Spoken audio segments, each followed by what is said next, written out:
अमरावतीच्या भातकुली पोलिसांनी अवघ्या 3 तासात जबरी चोरीच्या गुन्ह्याचा छडा लावत उल्लेखनीय कामगिरी केली आहे। भातकुली येथील सेंट्रल बँक ऑफ इंडिया शाखेत श्रावणबाळ योजनेचे पैसे काढण्यासाठी गेलेल्या 73 वर्षीय अन्नपूर्णा पवार यांच्या गळ्यातील 10 ग्रॅम वजनाची सोन्याची पोत गर्दीचा फायदा घेत एका अज्ञात चोरट्याने हिसकावून नेली। या सोन्याच्या पोतीची किंमत अंदाजे 1,30,000 रुपये आहे।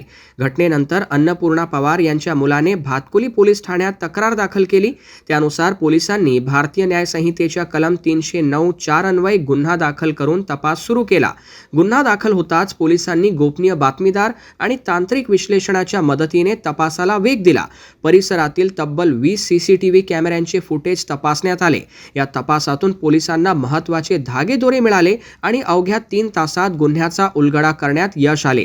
या प्रकरणात रुबीना बानो जफर खान वय 48 वर्ष राहणार फिरदोस नगर भातकुली हिला 2 विधी संघर्षित बालकांसह ताब्यात घेण्यात आले आहे। त्यांच्याकडून चोरीला गेलेली 10 ग्रॅम सोन्याची पोत किंमत अंदाजे 1,30,000 रुपये जप्त करण्यात आली आहे।